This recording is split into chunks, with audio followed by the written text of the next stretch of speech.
Assalamualaikum warahmatullahi wabarakatuh. Hello everyone, my name is Aswiranti. I'm from Mula Warman University, major English Literature 2019. So, today in this video, I would like to explain you briefly about the periods from 18th century till 21st century. This video is presented to fulfill the requirements to finish the final assignment of History of Literature course.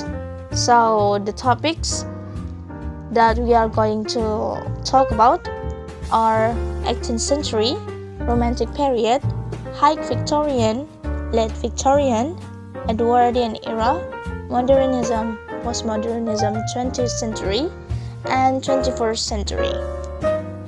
18th century. In the 18th century, the novel becomes the dominant literary form. That's why in this era also known as the rise of the novel.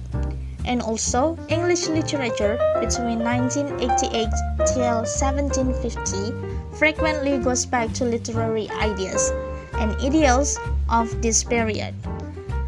In this century is the time of the Enlightenment, the age of reason, when all branches of science were developed and resulted in great technical progress. The characteristic of this era are theater came back into popularity and drama typically focused on the aristocracy.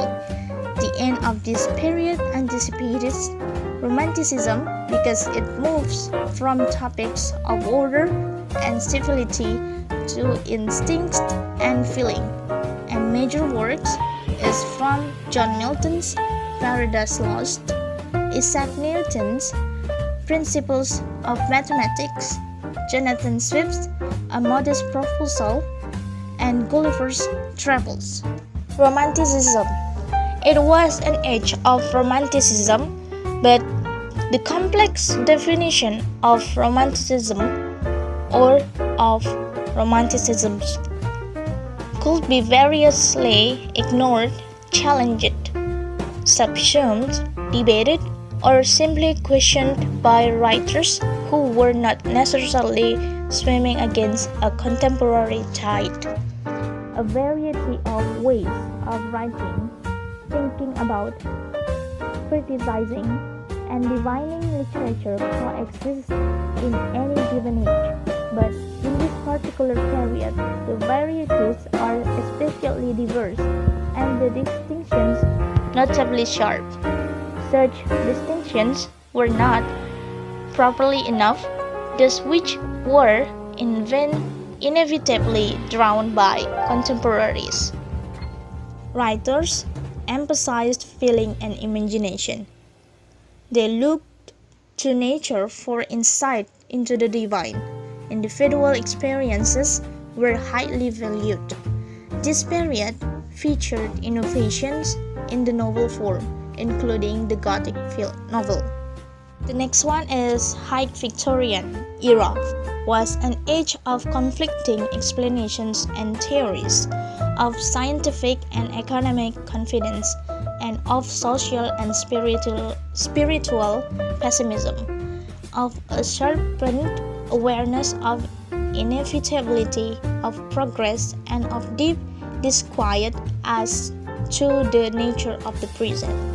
The period which saw the first real stirring of the modern women's movement also received and revered the matronly model provided by Queen Victoria herself and acquiesced to the stereotype of virtuous womanhood propagated by many of its novelists and poets. And also, the Victorian age had its continuities, its revivals, and its battles of styles in painting and architecture as much as in the literature. And the next one is Late Victorian.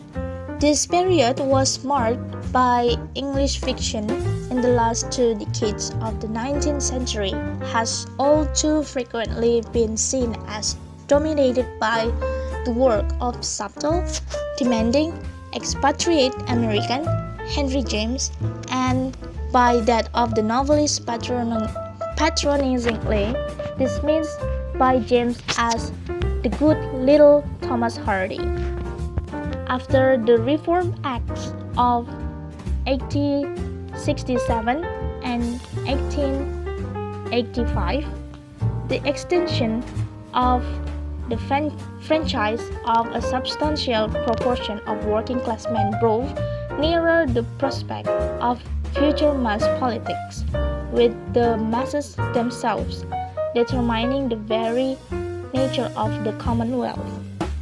The advent of popular democracy and mass popular dissent seemed to many observers to entail the diminution of the function and ideology of British liberalism.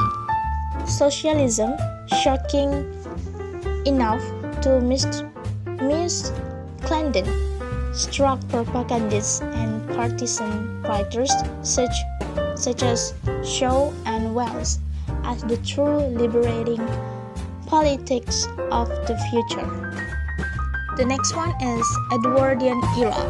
This era was happened in 1901 till 1910. The short reign of King Edward VII, an era of international peace, internal security, and relative prosperity.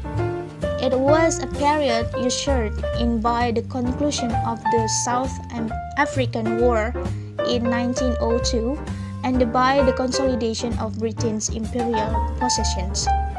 Known as Edwardian novel because although modernist writing, which has its roots in the early 1900s, looked to formal experiment, to verbal pyrotechnics, to synchronic play, and to the extraordinary in character and expression.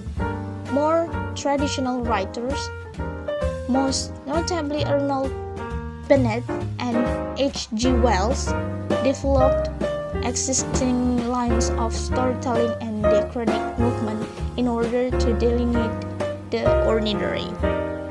Modernism was happened in 1920 till 1945, has its origins in the late 19th and early 14th centuries, mainly in Europe and North America, and is characterized by a self-conscious streak with traditional ways of writing, in both poetry and prose fiction. Modernism is one of the key words of the first part of the century, and also this era was happened during the post-war period was haunted by long memories, some tender, some angry, most sickening. The term of modernism in the visual arts, the roots of modernism are often traced back to painter Edward Manet, who beginning in the 1860s broke away from inherited notions of perspective, modeling, and subject matter. And also, the famous author in this era came from T.S. Eliot, with his work Now Wasteland is a poem widely regarded as one of the most important poems of the 20th century and a central work of modernist poetry.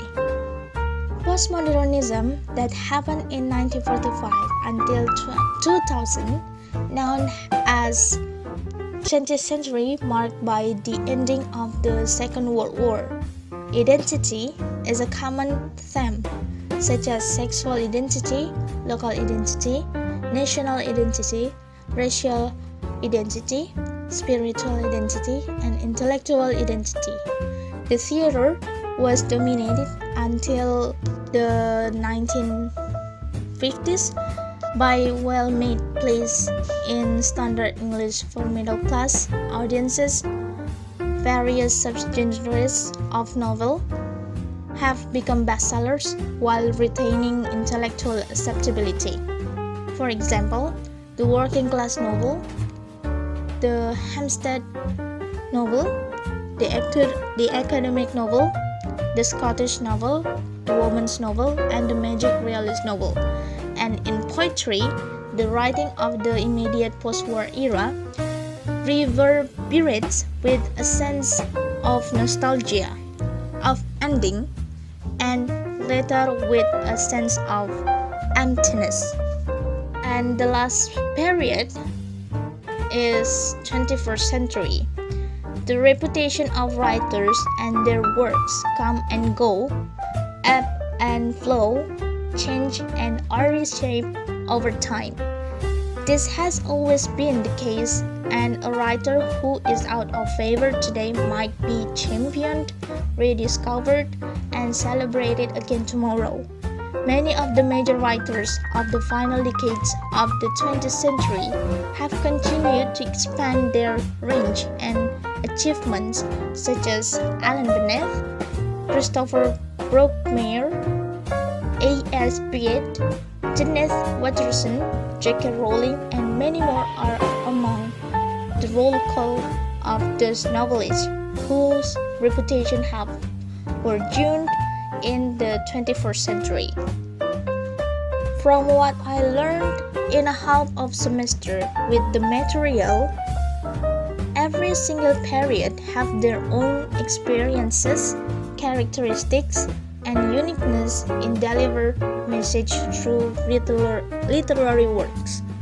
The way of each author conveys their feeling through literary work makes me realize that if you can't tell anyone about your feeling with your speech, make your own way to let them know about your feeling. After joining this class, 21st century is one of the period that I interested to be learned. Besides, the period contains modern literary works.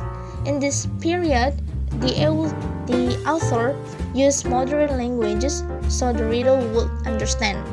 And also, some author in this period, the great author with their masterpiece, is so famous until nowadays, and their masterpiece will be a guide for the other authors to make their own masterpiece. So that's all about the periods from 18th century until 21st century. I hope you can learn something from my video. Thank you for watching this video and see you later. Assalamualaikum warahmatullahi wabarakatuh.